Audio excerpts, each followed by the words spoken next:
Get set study TOC का part 7A। इसमें हम आगे कंटिन्यू करते हैं, एप्सिलॉन एनएफए देखते हैं। ठीक है, एप्सिलॉन एनएफए क्या होता है? एनएफए हमने इससे पहले अभी तक देख लिया, ये ज़्यादा ईजियर मॉडल है। एक्चुअली कंप्यूटेशनल पावर की पर्सपेक्टिव से देखें तो एप्सिलॉन एनएफए, एनएफए, डीएफए सारी इक्वलेंट है। ठीक है, जस्ट एक हमें बनाने का व्यू मिल जाता है। यहाँ पे भी सेम है, हमारे पास क्विंटपल्स होते हैं, सारे सारे एग्जैक्टली सेम है। बस एक ट्रांजिशन की बात करें तो यहाँ पे इससे पहले मैंने तुम्हें बताया था कि इम्प्लाई करता है स्टेट और इनपुट का सिंबल अगर क्रॉस इम्प्लाई करता है power set two raise to power Q, बस यहाँ पे एप्सिलॉन एक्स्ट्रा आ जाएगा। तो input symbol union epsilon, that is empty string. ठीक है, एम्प्टी स्ट्रिंग भी हमने डिफाइन कर दी है। तो state cross input symbol union epsilon implies set of states. Example के लिए देखें तो यहाँ पे क्यू नॉट से हम एप्सिलॉन के थ्रू Q1 पे जा रहे हैं। ठीक है, ये नई चीज़ है, मतलब एनएफए है। ये एनएफए कैसे है मुझे कैसे पता चला? क्योंकि यहाँ पे एक ही ट्रांजिशन गिवन है, बी की नहीं है, या बी के है एक ही नहीं है, तो एनएफए तो कंफर्म है। अगर एप्सिलॉन आ गया तो एप्सिलॉन एनएफए है। तो गिवन यहाँ पे इनपुट सिंबल्स हैं ए और बी। तो एक चीज़ का ध्यान रखना, अगर ए को एप्सिलॉन के साथ जोड़ते हैं, ए एप्सिलॉन, तो वो ए ही कहलाता है, या एप्सिलॉन ए।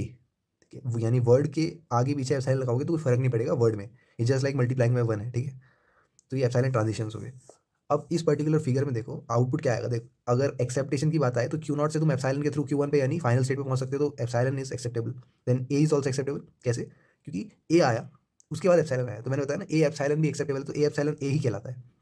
फिर 3 बार ये आया, फिर एप्सिलॉन आ गया, 100 बार ये आया, फिर एप्सिलॉन आया। तो कहने का मतलब है कि नंबर ऑफ एज रिपीट हो सकते हैं, ये भी अलाउड है लैंग्वेज में। देन टॉकिंग अबाउट बी, तो बी कैसे एक्सेप्ट हो रहा है? क्योंकि एप्सिलॉन बी को बी ही कह सकते हैं। देखो एप्सिलॉन आया, फिर यहाँ पहुंचे, अब बी आ गया, तो epsilon B is called B. फिर नंबर ऑफ बीज रिपीट हो जाए, कोई दिक्कत नहीं है। फिर तीसरा केस ऐसा है कि अगर मान लो एक ए आया, फिर एप्सिलॉन आया, फिर बी आया, तो कहने वाला है ए बी भी एक्सेप्टेबल है। या 3 बार ए आया, 2 बार ए आया और 2 बार बी आ गया, बीच में एप्सिलॉन आ रहा है, तो वो गायब हो जाएगा। तो कहने का मतलब है कि ये लैंग्वेज सिर्फ उन्हीं चीज़ों को एक्सेप्ट कर रही है, A raise to power M, B raise to power N चीज़ों को, जिसमें एम और N greater than equal to 0 है। अगर ये दोनों 0 हो जाएगी तो एप्सिलॉन हो जाएगा। ये एम अगर 1 हो गया, बी 0 है, तो ए रह जाएगा, है ना। तो ये लैंग्वेज ऐसा नहीं कि सब कुछ एक्सेप्ट कर दे रही है, क्योंकि यहाँ पे तुम देखो एप्सिलॉन आने के बाद यहाँ पहुँच गए, है ना, बी आया, उसके बाद ए नहीं आ सकता, है ना। ए स्टार्टिंग में ही ए आएगा, तो ए की पावर एम कितना भी आ सकता है, ए की पावर 2 है जैसे, यहाँ बी की पावर 2 है, ठीक है, बी की पावर 3 भी हो सकता था, क्योंकि एम और एन अलग अलग है। अब ये एग्जांपल देखो, इसमें अगेन ये एप्सिलॉन एन एफ है, क्योंकि एप्सिलॉन यहाँ पे दिख रहा है, साथ में बहुत सारी स्टेट्स में दे भी नहीं रखा है कि किस सिंबल पे क्या जा रहा है। तो देखो क्यू नॉट से ए आया Q1 पे, Q1 से बी आया, Q2 पे फाइनल स्टेट है, और वापस एप्सिलॉन से Q1 पे। तो ये एक्सेप्ट क्या क्या करेगा? First of all A B करेगा, ये दिख ही रहा है, ए आया Q1 पे पहुंच गया, बी आया Q2 पे पहुंच गया, ठीक है। ए बी करेगा, हाँ बिल्कुल करेगा। कैसे? क्योंकि ए बी आने के बाद देखो Q2 पे पहुंचना मतलब आराम से क्यू नॉट पे पहुंच जाना, Q0 पे पहुंच जाना, क्योंकि एप्सिलॉन कोई दिक्कत देता नहीं है। तो एक्चुअली में A B epsilon A B कह सकते हैं, A B epsilon A B, समझे। एप्सिलॉन का फर्क नहीं पड़ता है, जस्ट लाइक Q2 जो है क्यू नॉट ही है एक तरह से, मगर फाइनल नहीं है क्यू नॉट, है ना। क्यू नॉट हमें स्टार्टिंग पोजीशन पे फिर से पहुंचा दे रहा है। तो ए बी हो गया, फिर ए बी ऐसे करके कितनी बार भी ए बी लगा सकते हैं, क्योंकि एप्सिलॉन हमें पहुंचा रहे हैं यहाँ पे, फिर से ए बी आने के लिए हमारा फाइनल स्टेट चाहिए होगा, फाइनल स्टेट के लिए ए बी आना चाहिए होगा। तो A B raise to power N हो गया, that is N greater than equal to 1, क्योंकि एक टाइम तो चाहिए ए बी। तो ये दिस इज नॉट फाइनल। अगला देखो, यहाँ पे एप्सिलॉन से 2 स्टेट्स में जा सकते हैं, Q1 और Q2, ये दोनों ही फाइनल है, और ए और बी अलग अलग हो रही है। तो देखो पहली बात तो एप्सिलॉन पक्का पहुंचा देगा हमें फाइनल स्टेट पे, तो एप्सिलॉन इज द की। उसके बाद नंबर ऑफ एज कितने भी आते हैं, A double A triple A चलेगा। यहाँ देखो अब ये नंबर ऑफ बीस कितने भी आते हैं, तो B double B triple B. तो एक्चुअली में ये यूनियन है एक तरह से, क्योंकि यहाँ पे देखो वो वाला केस नहीं है जो मैंने तुम्हें इससे पहले एग्जाम्पल में बताया था कि ए की पावर एम, बी की पावर एम। ठीक है, यहाँ अलग केस है, क्योंकि ए की पावर एन इज एक्सेप्टेबल, साथ में एक्सेप्टेबल कैसे होगा, है ना। तुम ए की पावर एन, बी की पावर एम नहीं कह सकते। एक बार फाइनल स्टेट में पहुंच गए तो वहाँ पे बी आने पे ही एक्सेप्ट होगा, है ना। तो अगर यहाँ पहुंचे तो ए आने पे एक्सेप्ट होगा, यानी ए की power N greater than equal to 0, union B की power N greater than equal to 0। ठीक है, तो ये एक्सेप्टेबल है। एन कुछ भी हो सकता है, दोनों में अलग अलग भी हो सकता है। अब आते हैं एप्सिलॉन क्लोजर पे। तो देखो एप्सिलॉन क्लोजर मतलब होता है कि अगर हम एप्सिलॉन क्लोजर लेट्स से क्यू नॉट का करें, एग्जांपल के थ्रू देखते हैं क्यू नॉट। तो क्यू नॉट से तुम कहाँ कहाँ पहुँच सकते हो बिना किसी दिक्कत के? तो पहली कंडीशन तो मतलब क्यू नॉट से तुम क्यू नॉट पहुँच ही सकते हो, दिस इज ट्रिवियल केस। कहने का मतलब है कि कोई भी स्टेट से अगर तुम ट्रांजिशन एप्सिलॉन के साथ निकालो तो वो स्टेट में रहता ही है। हाँ, मतलब बाय डिफॉल्ट वही स्टेट में जा सकते हैं क्यू नॉट। मतलब ऐसे कह सकते हैं कि यहाँ जीरो लिखा ना, अगर इसकी जगह एप्सिलॉन इमेजिन करो तो दैट इज ट्रिवियल केस। तो क्यू नॉट से क्यू नॉट तो जाएंगे ही। और चेक करते हैं कहाँ जा सकते हैं, क्यू नॉट से एप्सिलॉन के थ्रू Q1 जा सकते हैं। कहने का मतलब है एम्प्टी स्ट्रिंग से Q1 चले गए तो Q1 यहाँ पे पहुँच सकते हैं। यानी क्यू नॉट से Q1 जाने के लिए हमें कुछ रिक्वायरमेंट नहीं है भाई, ऐसे ही चले जाएंगे टहलते टहलते। ठीक है, फिर देखो Q1 जा सकते थे, फिर टहलते टहलते Q2 भी जा सकते थे, क्योंकि एप्सिलॉन यानी तो एम्प्टी होता है, तो यानी एम्प्टी स्ट्रिंग से तीनों जगह जा सकते हैं। तो ये इसका क्लोजर हो गया कि और कितनी पॉसिबिलिटी है, तो Q1, Q2 और Q0, ये तीनों पॉसिबिलिटी हैं। अगर हम Q0 से चेक करें तो क्या आगे जा सकते हैं, Q1 से Q3 पे आ सकते हैं? नहीं, क्योंकि दोनों पे 0 चाहिए, इंपॉर्टेंट है। Q1 कैसे करते हैं? Q1 से डायरेक्टली पहले तो Q1 जाएंगे, उसके बाद Q2 भी जा सकते हैं, Q2 से चेक करते हैं, Q2 से कहीं जाने का नहीं है एप्सिलॉन के थ्रू, तो दिक्कत है भाई, क्योंकि एप्सिलॉन के थ्रू तो तुम कहीं जा ही नहीं सकते, जीरो के थ्रू जा सकते हो, तो Q2 में Q2 ही रह गया। फिर एप्सिलॉन क्लोजर Q3 का देखें, तो Q3 में अब यहाँ से एप्सिलॉन के थ्रू Q1 जाया जा सकता है, तो पहले Q3 है तो Q3 लिख दिया, फिर Q1 जाया जा सकता है तो Q1 भी लिख दिया, अब Q1 पे है तो Q2 जाया जा सकता है ना, तो Q1 Q2, तो यहाँ पे Q1 Q2 भी आ गया। तो इस तरह से हम एप्सिलॉन क्लोजर निकालते हैं। तो एक और चीज़ है कि epsilon closure on a state is never an empty set. किसी भी स्टेट के ऊपर तुम्हें बताया ना, देखो अगर जिस स्टेट का एप्सिलॉन क्लोजर निकालोगे वो तो होगा ही होगा उसमें ट्रिवियल केस, तो ट्रिवियल केस जब ऑलरेडी है, जैसे 2 में देखो, इसमें खुद कुछ नहीं था तो खुद था, है ना, तो कभी एम्प्टी सेट नहीं होने वाला। और एप्सिलॉन क्लोजर इसका एप्सिलॉन क्लोजर फाई का फाई ही रहेगा, है ना, ये सेट नहीं है, ये एम्प्टी है, एम्प्टी सेट का एम्प्टी सेट रहेगा। ये क्यों आता है अभी बताता हूँ नीचे वाले एग्जांपल में, जब हम कन्वर्जन देखेंगे। कन्वर्जन किस तरह का, एप्सिलॉन एनएफए से एनएफए कन्वर्जन और एप्सिलॉन एनएफए से डीएफए कन्वर्जन। ठीक है, पहले एनएफए वाला देख लेते हैं कि एप्सिलॉन एनएफए दे रखा है हमें, ए है, यहाँ से जीरो के थ्रू तो ए पे ही है, बी के थ्रू वन पे, बीच में एप्सिलॉन आ रहा है, यानी कंफर्म हो गया कि सारी सिंबल्स नहीं डिफाइन कर रखी, स्टेट ज़्यादा डिफाइन नहीं है और साथ में एप्सिलॉन भी है, तो एप्सिलॉन एनएफए कंफर्म हो गया। अब इसका एनएफए बनाते हैं। अब थोड़ा पहले लॉजिकली सोचो, उसके बाद आते हैं हम ये इस फॉर्मूले टाइप में। तो जब मैं ए के थ्रू जाना चाहूँगा, समझना, मैं ए के थ्रू बी पे जाना चाहूँगा, मगर मुझे कोई दिक्कत ही नहीं है, यानी एम्प्टी स्ट्रिंग भी बी पहुँचा देगी। तो जब एम्प्टी स्ट्रिंग ही बी पहुँचा रही है, तो ये कुछ इस तरह का है कि ए को ही फाइनल कर दिया गया। जब भी देखो पहली स्टेट को फाइनल करते हैं, मैंने आज तक अभी तक जितना भी पढ़ाया तुम्हें इतना समझ में आ गया कि पहली स्टेट फाइनल होती है तो एप्सिलॉन एक्सेप्टेबल है, तो देखो एप्सिलॉन एक्सेप्टेबल है इसलिए तो हुआ। जीरो हमने एज इट इज़ रहने दिया। अब यहाँ से बी की तरफ जा रहे हैं, फिर वन आ रहा है, तो एक बार बताओ, ए से जीरो आया, फिर एप्सिलॉन आया तो बी आ रहा है, ए से जीरो आया तो ए पे ही रहे, फिर ए से एप्सिलॉन कुछ नहीं तो बी आ गया, तो इसका मतलब ये जीरो इज एक्सेप्टेबल, तो जीरो एक्सेप्ट हो रहा है, कोई दिक्कत की बात नहीं। समझ में, यहाँ फाइनल स्टेट क्यों है जीरो पे, क्योंकि जीरो एक्सेप्ट हो रहा है भाई, क्योंकि जीरो एप्सिलॉन जीरो एक ही बात है, तो यहाँ जीरो एप्सिलॉन जो है जीरो के बराबर है, कहने का मतलब है जीरो आने से बी पे भी पहुंचा जा सकता है, इसलिए मैंने ए को ही बना दिया फाइनल। सेकंड थिंग इज ये वन का चक्कर। अब देखो वन वन को ऐसे बोल सकते हैं एप्सिलॉन वन बोल सकते हैं, क्योंकि ए से एप्सिलॉन आया बी पहुंचे, बी के बाद वन आया तो बी पे ही रहेंगे। एप्सिलॉन वन मतलब वन ही होता है, इसका मतलब कि जीरो कॉमा वन दोनों पे ही बी पहुंच रहे हैं। तुम खुद ही सोचो ना, जीरो जीरो पे बी कैसे पहुंच रहे हैं, जीरो के पीछे एप्सिलॉन लगा दो, वन वन पे भी कैसे पहुंच रहे हैं, वन के आगे एप्सिलॉन लगा दो। तो ये जस्ट इमेजिनरी चीज़ है, मैं तुम्हें बस कन्विंस करना चाह रहा हूँ कि ये जीरो वन दोनों से यहाँ पहुंच रहा है। ठीक है, और वर्ड अगर एप्सिलॉन हो तो भी एक्सेप्टेबल है, इतना समझ में आया। ओके, अब एक ये पॉइंट आता है, देखो अगर तुम्हें, ये तो मैंने तुम्हें अपना हम देसी तरीके से बताया, अगर तुम लॉजिक एक्चुअली देखना चाहते हो, तो अगर हम नीचे वाले को एनएफए का ट्रांजिशन अगर हम ऐसे मान लें कि ए कॉमा जीरो पे एनएफए का ट्रांजिशन जो होता है वो एप्सिलॉन क्लोजर होता है, एप्सिलॉन क्लोजर होता है ब्रैकेट बंद, किसका, एप्सिलॉन एनएफए का एप्सिलॉन क्लोजर ए कॉमा जीरो पे, यानी ए कॉमा जीरो पे पहले एप्सिलॉन क्लोजर निकालो एप्सिलॉन एनएफए का, फिर उसका एप्सिलॉन क्लोजर निकालना है। तो ये एक्चुअल वे है कैसे हो रहा है इसमें। देखो ए की बात करें तो ए से कहाँ कहाँ जाया जा सकता है, ए और बी पे, इतना समझ में आया। एप्सिलॉन क्लोजर अभी बताया मैंने तुम्हें, ए खुद पे तो जाएगा ट्रिवियल के साथ में, एप्सिलॉन के थ्रू बी पे भी जा सकता है, तो ए कॉमा बी आ गया। अब ए जीरो आएगा, ए जीरो पे ए आएगा, खुद पे ही रहेगा, और एप्सिलॉन पे ए भी आ गया।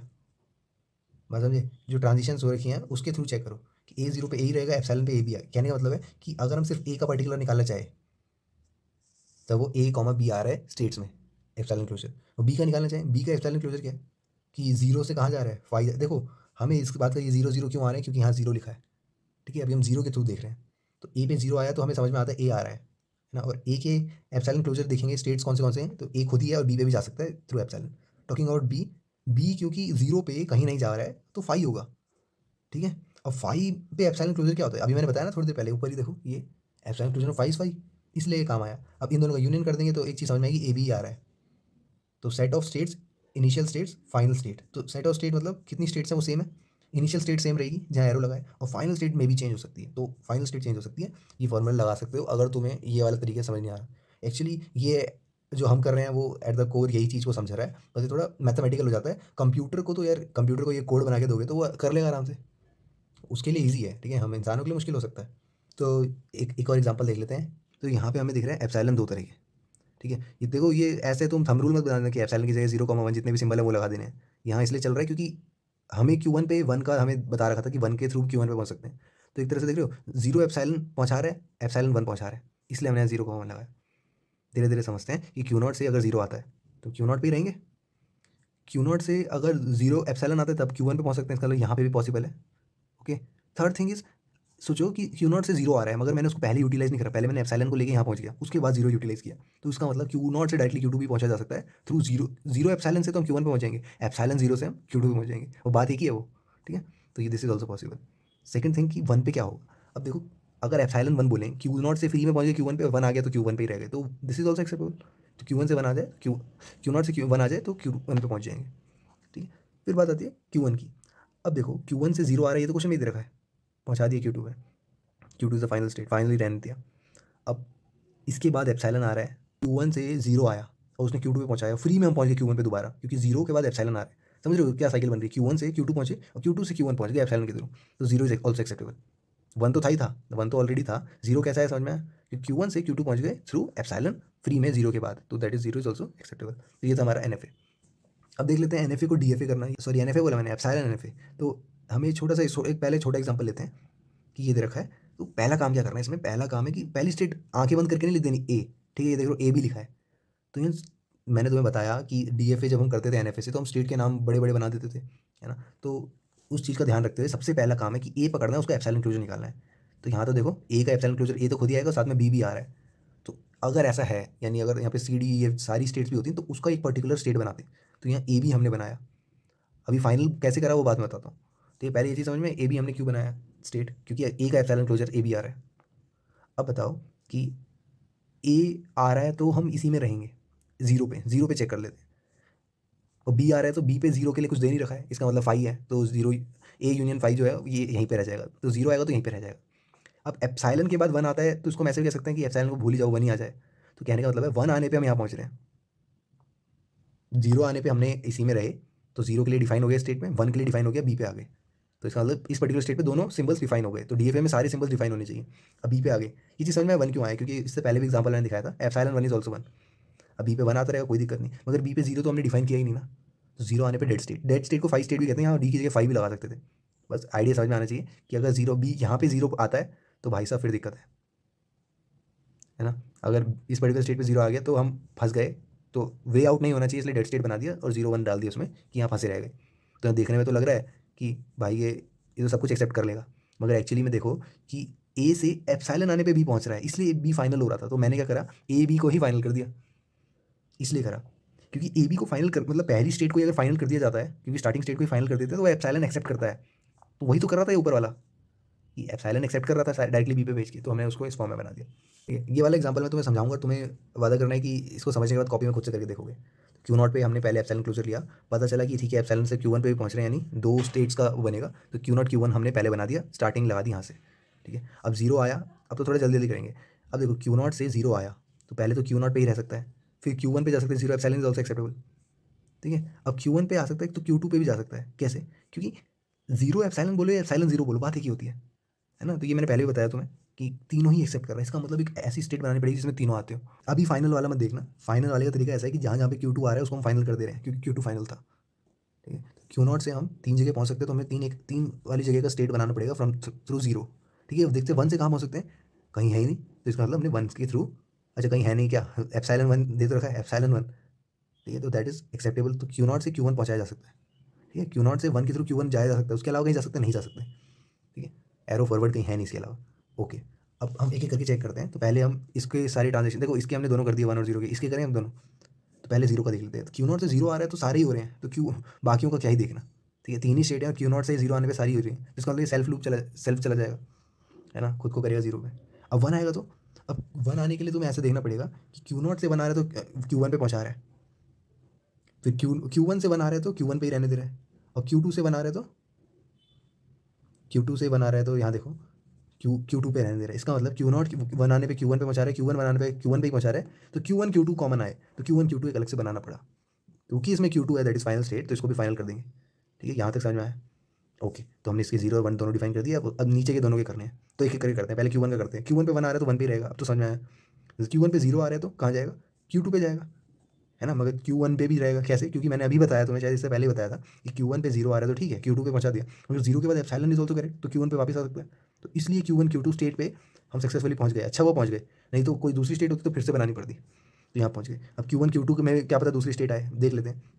तो हमने क्या करा, पहले क्यू वन और क्यू टू का चेक कर लिया जीरो पे, तो क्यू वन जीरो पे क्या है, क्यू टू क्यू वन, अब Q2 0 पे क्या है, Q2 है ना, Q2 Q1 फिर से Q2 Q1, तो इसका मतलब है कि हम यहाँ पे देखो Q1 Q2 लिखा है ना, 0 और 1 दोनों पे ही पहुँचा रहा है ये। अब 1 पे भी चेक कर लेते हैं, Q1 1 पे Q1 पे ही रहेगा, Q2 Q1 पे Q2 पे ही रहेगा, इसका मतलब फिर से यूनियन करने पे दोनों आ जाएंगे। तो दिस वाज ऑल अबाउट कि एप्सिलॉन एनएफए को डीएफए कैसे करते हैं। Decision property of finite automata, ठीक है, कुछ प्रॉपर्टीज़ हैं वो देख लेते हैं कि एम्प्टीनेस की एक हमारा फाइनाइट ऑटोमेटा एक्सेप्ट करता है एम्प्टी लैंग्वेज को या नॉन एम्प्टी लैंग्वेज को, ये कैसे पता करा जाए। तो इसका एक तरीका है, पहला है कि इग्नोर करना है या डिलीट करना है सारी अनरीचेबल स्टेट्स को, ठीक है। फॉर एग्जाम्पल यहाँ देखो, ए से स्टार्ट हो रहा है, बी को जा रहा है, अगर सी जो है वो ए को जा रहा है, ए के थ्रू बी को जा रहा है, ठीक है, तो इट मीन्स कि बी से वी कैन नेवर रीच सी। तो पहली बात तो ये अनरीचेबल स्टेट हो गई, तो इसको हमने रिमूव कर दिया। तो पहला काम तो ये है, डिलीट करना है अनरीचेबल स्टेट को। फिर चेक करना है कि एटलीस्ट वन फाइनल स्टेट अगर है तो वो नॉन एम्प्टी लैंग्वेज होगी, अगर कोई फाइनल स्टेट नहीं है तो एम्प्टी लैंग्वेज होगी। तो देखो एक फाइनल स्टेट दिख रही है, देन ये नॉन एम्प्टी लैंग्वेज है। नेक्स्ट केस देखते हैं कि सेम केस है, बस यहाँ पे इस बार बी की जगह सी जो है फाइनल स्टेट है। अब सी तो अनरीचेबल है, एज यू नो कि ओनली थ्रू बी, सी के through using symbol we reach to B state. तो इसका मतलब सी जो है अनरीचेबल होगा। जैसे ही हमने इसको रिमूव करा या इग्नोर करा तो हमें पता चला ए और बी में से कोई भी फाइनल नहीं है, तो इट मीन्स ये लैंग्वेज एक्सेप्ट करेगी फाई, ठीक है। तो इस तरह से एम्प्टीनेस का पता चलता है। नेक्स्ट देखते हैं फाइनाइटनेस। फाइनाइटनेस मतलब does the finite automata accept finite language. अब मैंने बताया कि फाइनाइट ऑटोमेटा इनफाइनाइट लैंग्वेज भी एक्सेप्ट करता है, बहुत एग्जाम्पल देखे हमने, ठीक है। तो पहला काम तो यही है कि इन अनरीचेबल स्टेट्स को डिलीट कर देना, ठीक है। सेकेंड है कि इग्नोर डिलीट करना है डेड स्टेट को, ठीक है। अनरीचेबल स्टेट भी ठीक है, डेड स्टेट को भी इग्नोर करना है। और ऑल अदर स्टेट, कभी कभी ना एक डेड स्टेट की जगह मल्टीपल, मतलब ऐसा हो सकता है कि एक लूप बना दिया जाए जो कि डेड स्टेट ही रिप्रेजेंट कर रहा हो एक तरह से cumulatively, from which we can not reach a final state, ठीक है। तो ऐसे स्टेट्स को हटा देना। अभी एग्जांपल दिखाता हूँ साइड में ही। लूप साइकिल, अगर लूप या साइकिल प्रेजेंट है तो इनफाइनाइट लैंग्वेज निकलेगी, अगर कोई लूप या साइकिल नहीं है तो फाइनाइट लैंग्वेज निकलेगी। तो फॉर एग्जांपल यहाँ देखो, तो D is the dead state, क्योंकि ए और बी के थ्रू जो डी पे जैसे ही पहुंच रहे हैं हम यहाँ फंस जा रहे हैं, ट्रैप में आ जा रहे हैं। सिमिलरली ई जो है अनरीचेबल है। फर्स्ट ऑफ ऑल हम अनरीचेबल स्टेट को हटाएंगे। तो अनरीचेबल स्टेट कौन सी है, ई, बिकॉज कोई एरो ई की तरफ नहीं जा रहा है, तो ई हटा दिया हमने या इग्नोर कर दिया। नेक्स्ट है कि डेड स्टेट को हटाना है, तो डेड स्टेट यहाँ डी दिख रहा है, हमने इसको हटा दिया। अब इसके बाद चेक करा, ए बी सी तीन स्टेट को देखा, तो एक चीज़ हमें समझ में आई कि लूप इज प्रेजेंट ना, क्योंकि बी से सी, देखो ए से बी गए, बी से सी गए, उसके बाद फिर से ए बी आने पे बी जा रहे हैं, तो एक लूप प्रेजेंट है, तो ये इनफाइनाइट लैंग्वेज हो गई। सेकंड एग्जांपल देखो, यहाँ सेम एग्जांपल है कि बस थोड़ा चेंज है कि बी के बाद बी, अगर हम स्टेट बी पे हैं और एक सिंबल ए आता है, ये स्मॉल ए, तो यहाँ पे हम डी और ई के बीच में फंस जा रहे हैं। तो ये एक्चुअली एक डेड स्टेट नहीं है, ये मल्टीपल डेड स्टेट, एक क्यूमुलेटिव डेड स्टेट की तरह काम कर रहा है, ठीक है। क्योंकि अब डी से ई आ जाएगा, ई से वी आ जाएगा, तो एक बार हम यहाँ फंस गए तो हम इस पर बाहर नहीं आ सकते, ठीक है। कोई पहुँचने सी तक पहुँचने, फाइनल स्टेट तक पहुँचने का रास्ता नहीं है।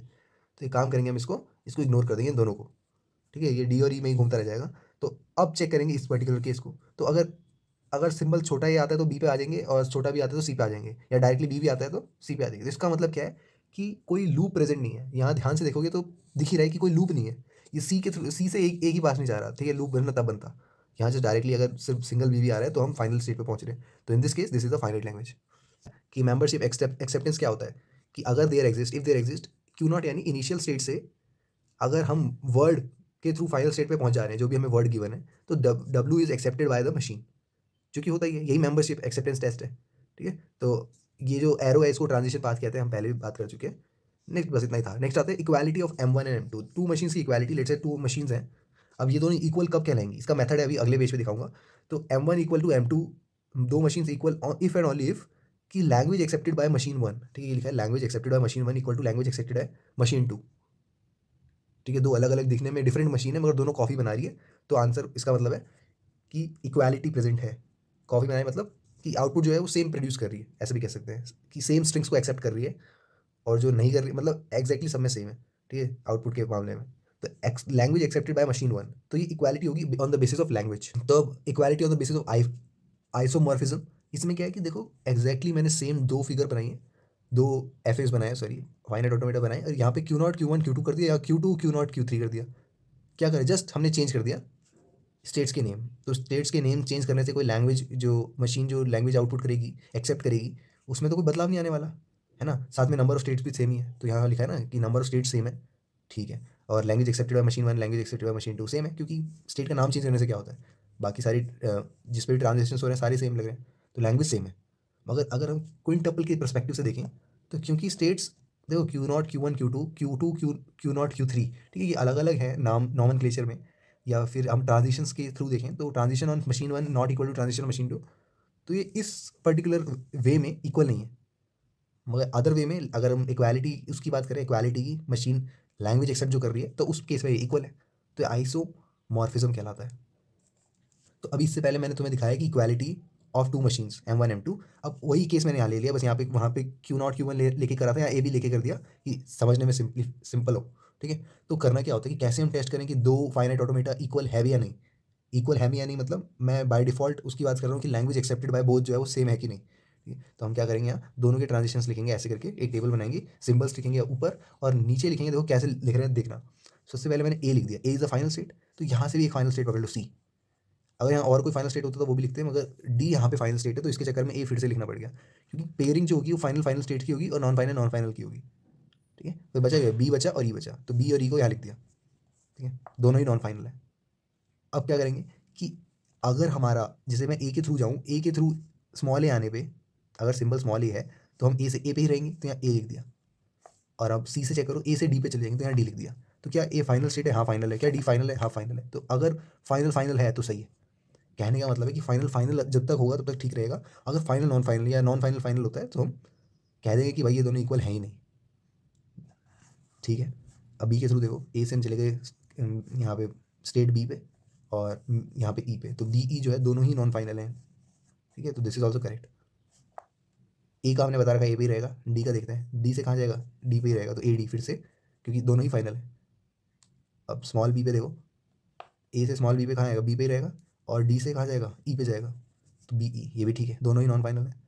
अब बी और ई का चेक कर लेते हैं, तो बी के थ्रू अगर हम देखें, ए से तो बी पे ही रह रहा है, और ई के थ्रू देखें तो ए से तो ई पे ही रह रहा है, तो ये भी ठीक है, दोनों ही नॉन फाइनल। सिमिलरली बी के थ्रू देखेंगे तो ए सी इज दोनों फाइनल। ओके, अब एक केस देखो, अब तुम सोचोगे कि यार ऐसे तो बहुत सारे पेयर बनाने पड़ेंगे, नहीं ज़रूरत नहीं है। लेट्स से इतने सारे अगर हमारे पास हैं स्टेट्स हैं, तो ये दोनों इक्वल नहीं आ रहे हैं। ठीक है, कि हमें कैसे पता चला? हमें बीच में पता चल गया। जब बीच में ही पता चल गया तो सारे निकालने की जरूरत है नहीं, तो हमने ए बी सिंबल्स लिखे।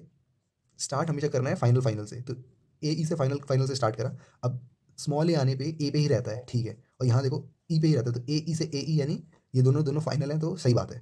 अब बी से चेक करो जरा, ए से बी आने पे सी पे चले जाता है, तो यहाँ सी लिख दिया, और ई से बी आने पे जी पे चला, सी जी, ये दोनों भी ठीक है ना, ये दोनों नॉन फाइनल है। अब करना क्या है कि ऐसा नहीं है कि तुम्हें पूरे पेयर बना के एक बड़ी लिस्ट बना देनी है, ऐसा नहीं है। इसमें से जो भी नॉन फाइनल है वो पकड़ो और उसको लगा दो यहाँ पे, तो मैंने वही करा, सी जी को यहाँ रख दिया।